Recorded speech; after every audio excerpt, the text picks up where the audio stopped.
The schools are in the news this week. 500 sixth graders are nearing the end of their 4-day stay at Camp Fairview and Stokes School of Conservation. Students at Memorial found out how to respond in the event of fire with a visit to the St. Barnabas burn unit. The East Brunswick Education Foundation is starting a new fund drive. And the school's annual art exhibit at the library is wrapping up with exceptional work by students at the high school and an art department open house and affirmative action awards ceremony. Welcome to This Week in East Brunswick. These stories and more this week, including invitations to a free concert by world-renowned concert pianist Anna Maria Trenci di Battazzi, and the Daisy Spring Fair. Joan Deppa, author of a book about media coverage of the Pan Am Flight 103 crash, appeared at a recent Friends of the Library program. Peggy Ballister-House talks eggs and chickens, and will have a review of the town council meeting.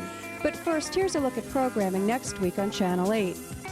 Move Your Mood Monday morning with Lenore Kulik. That's on Look Great, Feel Great at 10. At 10:30, it's a half hour of stories from the library for preschoolers.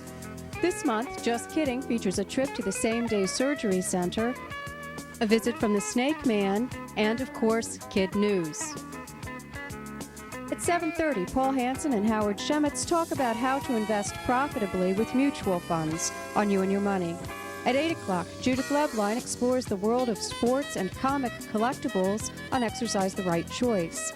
The week of the 15th is Human Potential Action Week, and we'll be showing a special half-hour program tracing the history and accomplishments of a group working to further the inclusion of people with disabilities. The show's called Phenomenal Progress via the Middlesex County Human Potential Action Committee. Watch for times throughout the week. The Middle States evaluation is the focus of this month's Spotlight on Education. That's at 7:30 Wednesday night. At 8 o'clock, Teen TV includes highlights from the Senior Variety Show and tips on shooting pool. This Week in East Brunswick returns at 7 o'clock Thursday night. Watch the Community Bulletin Board for additional information. Hi, it's Daisy Spring Fair time. It's time for the 7th Annual Daisy Spring Fair, Central Jersey's biggest week-long party, May 30th through June 5th. And to start the week off with a bang on Memorial Day, there will be half-price tickets available for rides, a free concert with Shirley Reeves from the Shirelles, TNN's Club Dance Show starring Shelley Mangrum, and the largest fireworks display yet. All this and more on Memorial Day, May 30th, at the Middlesex County Fairgrounds on Cranberry Road in East Brunswick, New Jersey. About 500 sixth graders from Hammersholt Middle School are spending 4 days this week at either Stokes School of Conservation or Camp Fairview in Sussex County. The trip is the last in a series of field studies in environmental education.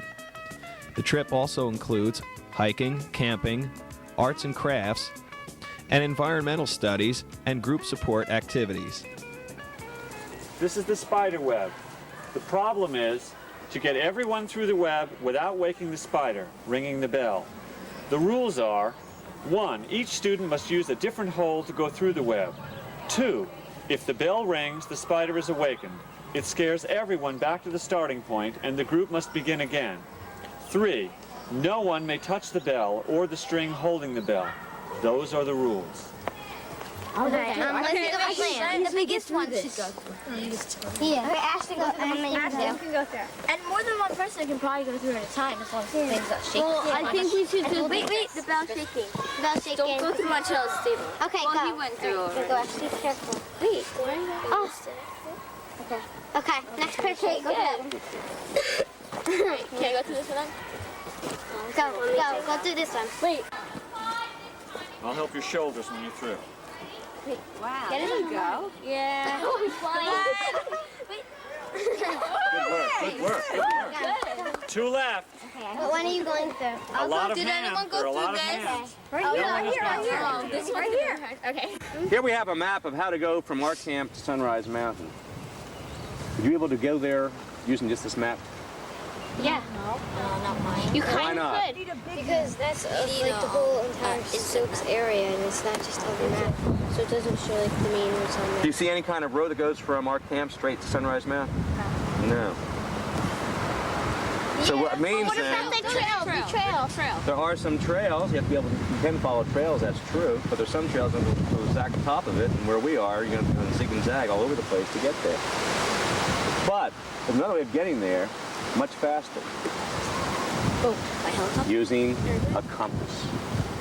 That's what we're going to be doing. We'll be doing something called orienteering, which means using a compass to be able to find your way anywhere, no matter what the land is like, no matter what the woods are like.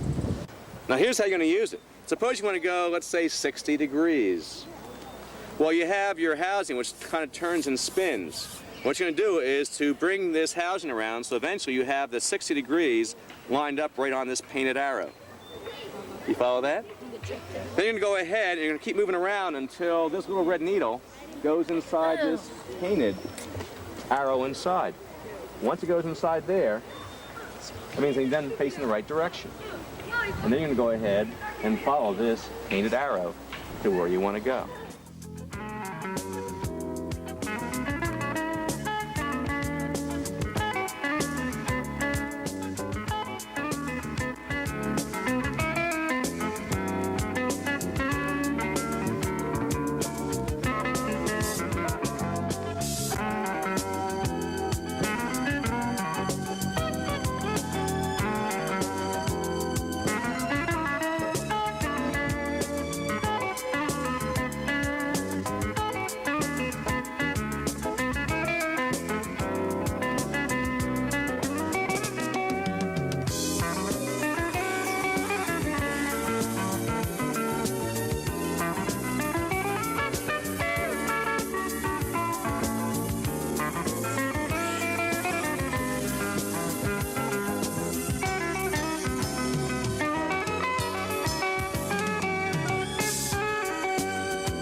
Hi, I'm Amy Fisher, and I'm here to invite everyone to come to the Multicultural Arts Festival at East Brunswick High School from 1 to 4 p.m. on Sunday, May 15th.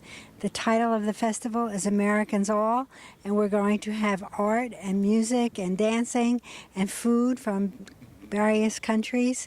Admission is free. The food will be for sale that day. You'll also have an opportunity to make sand bottles with Central School PTA. Will be having a booth that will sell the opportunity to do that. And the Human Relations Council will be there showing videos. The East Brunswick Education Foundation will be represented. The International Club from Hammersholt School, the Chorus from Warnsdorfer School, and many, many other groups.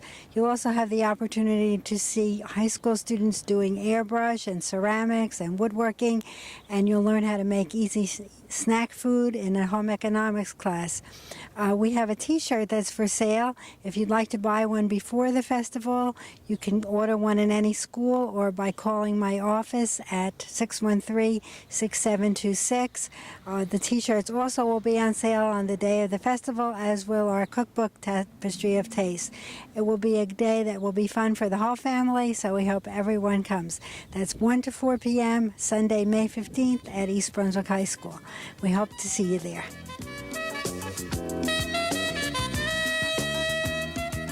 Hi, I'm Karen Burke, Manager of Recreation for East Brunswick Township, and with me today is Elaine Risley, and I serve on the Arts Commission in East Brunswick, as well as the Human Potential Action Committee with Karen Burke, who is the Middlesex County Human Potential Action Committee Chair.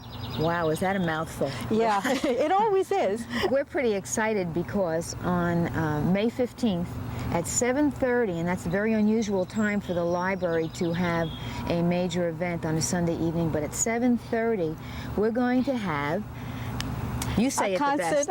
A concert featuring Anna Maria Trenchi de Bottazzi, who is a world-renowned concert pianist who has performed at Avery Fisher Hall, Carnegie Hall, and throughout the United States and nationwide. Karen, you were with me at the concert last year at Carnegie Hall, and I know that we were both so beautifully touched by her having reached her human potential, and that this would really fall in line, was our thought then, with our celebration of Human Potential Week.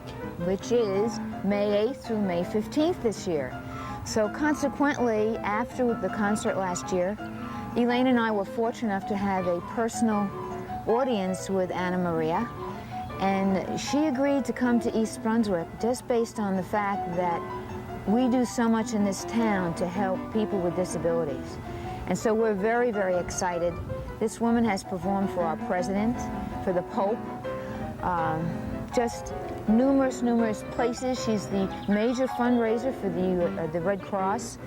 And we think that if you miss it, you'll be missing one of the best concerts that we've ever had here in East Brunswick. This woman is great. Don't miss it. It's a great concert. See you on May 15th at 7:30 in the library, rain or shine. Come see Elaine and I and help us really celebrate human potential.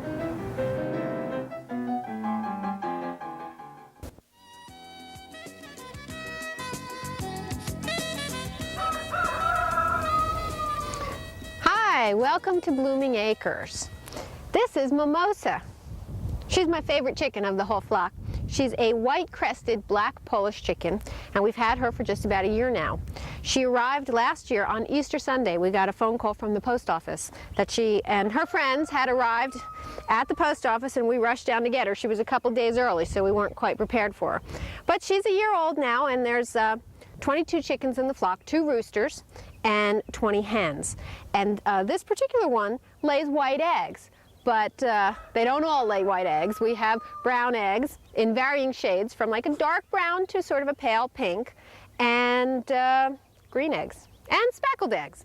So we have an unusual collection of omelets, and yes, I do think that the green eggs probably are served very well with ham. Now, the chickens that lay the green eggs are probably the plainest looking chickens of the bunch, and they're mostly brown with a little gold, and they're called Araucanas. And they're not very consistent. They look very different. We also have 2 roosters. One is a male version of a relative of Mimosa. It's a brown-crested Polish chicken, and his name is Snapdragon, and he has a very interesting sort of mohawk of feathers on his head. But the other rooster is enormous, and he is a blue cochin. Goes by the name of Stokesia and has a very deep cock-a-doodle-doo. He's also very protective of his female friends, more protective than the other one. The female blue cochins have a lot of fluffy feathers, and all the cochins have very interesting feathered feet and feathered legs. So we have a variety of chickens and a variety of eggs, and we enjoy all of them. And while I certainly enjoyed barbecue chicken, we make a habit of never eating our friends. Thanks for joining us here at Blooming Acres. We'll see you next time. Hi, Steve Sackman here for This Week in East Brunswick, and with me tonight is Dr. Joan Deppa, who will be giving a speech here at the library this evening all about Pan Am Flight 103. Welcome, Dr. Deppa. Thank you. Tell us, if you will, what you'll be speaking about this evening. I'm going to be talking about the way the media covered Pan Am 103 and the impact that had on the people who were caught up in the story, particularly people who lost friends and family on board, and also on the journalists themselves and on the institutions that were involved in the tragedy, such as Pan Am 103, Syracuse University, where we lost 35 students, and the town of Lockerbie. And you mentioned Syracuse University. You're an associate professor there, correct? Right, in the S.I. Newhouse School of Public Communications. So I teach journalists. I have kind of a big interest in this whole issue. Well, John, maybe you give me a couple of hints. And we'll see. Okay. You had written a book on this, and the title of the book? The Media and Disasters, Pan Am 103. We use Pan Am 103 as a case study, really, to look at how people handle disasters and maybe how they could handle it better. Okay. The media versus, as well as the people who live in whatever, I guess, society that's affected by the disaster. Right. And one of the important things for us was in going to Lockerbie, we really saw there that because the authorities, the Scottish Information Office, had actually trained people on how to deal with the media. So even though Lockerbie is like this little bitty town in the middle of nowhere, the police chief knew how to stand up in front of the international media right from the first, and that helped to minimize the trauma that people in Lockerbie felt. For journalists, seeing how other journalists conduct themselves was stressful, but seeing the kind of pain that people were in is very stressful. Journalists who actually went to Lockerbie in many cases suffered post-traumatic stress symptoms, such as dreams, involuntary reactions long after the tragedy. But primarily, the opening part of the book focuses on what happens to people who actually are just ordinary folks until something like this happens, and then they're thrust into the spotlight, and how the media then looks at them, and how it approaches, how the various media approach them really can spell a big difference in terms of whether they cope well or whether it just makes their life worse at that point. And look for Dr. Deppa's book, The Media and Disasters, Pan American Flight 103, here at the library. For This Week in East Brunswick, I'm Steve Sackman. Thank you very much for watching. At Monday night's Township Council action meeting, members of Boy Scout Troop 223 of Bound Monroe School presented the flag for the Pledge of Allegiance. Mayor Ira Oskowski then proclaimed Human Potential Week in the township. Whereas the Township Administration and the Township Council of the Township of East Brunswick wish to designate May 7th through May 15th, 1994 as Human Potential Week in the Township of East Brunswick. And whereas Human Potential Week seeks to ensure that greater awareness of the needs and concerns of people with disabilities is promoted. And whereas Human Potential Week will provide a forum for understanding the needs and concerns of people with disabilities and is designated to facilitate a oneness of community. And whereas the Township of East Brunswick, as a member of the Middlesex County Human Potential Action Committee, is committed to inform, sensitize, and educate all citizens about the needs of people with disabilities. And whereas there are over 1.4 million people with disabilities in the state of New Jersey and over 43 million nationwide. And whereas the general public has benefited greatly from East Brunswick Township's support and concern to meet the needs of people with disabilities. And whereas East Brunswick Township has formed the East Brunswick ADA Advisory Committee to foster and encourage communication, sensitization, and education to the community regarding the disabled population's needs. And now therefore be proclaimed that I, Ira Oskowski, Mayor of the Township of East Brunswick, do hereby proclaim May 7th through May 15th, 1994 as Human Potential Week in the Township of East Brunswick. The mayor also proclaimed this week as Alcohol and Other Drug-Related Birth Defects Awareness Week. And whereas the National Council on Alcoholism and Drug Dependence of Middlesex County Incorporated, through their task force on women, alcohol, and other drugs, is undertaking special public information and education activities during this week. Now therefore be proclaimed that I, Ira Oskowski, Mayor of the Township of East Brunswick, do hereby proclaim the week of May 8th through May 14th, 1994 as Alcohol and Other Drug-Related Birth Defects Awareness Week, and call upon all citizens, governmental agencies, public and private institutions, businesses, and schools in our community to help raise awareness about this critical public health issue. The late Louis Force, a lifelong resident of East Brunswick, was recognized by the council for his 40 years of service to the East Brunswick Independent Fire Company. Now therefore be resolved that the Mayor and the Township Council of the Township of East Brunswick and the County of Middlesex, on behalf of a grateful community, do hereby express our sincere appreciation and gratitude to Louis Force for his contributions to East Brunswick, and express our deepest sympathy to his family upon his passing. Be it further resolved that this resolution shall be spread upon the minutes of the Township Council of East Brunswick, and a copy shall be formally presented to the members of Mr. Force's family on the 9th day of May, 1990.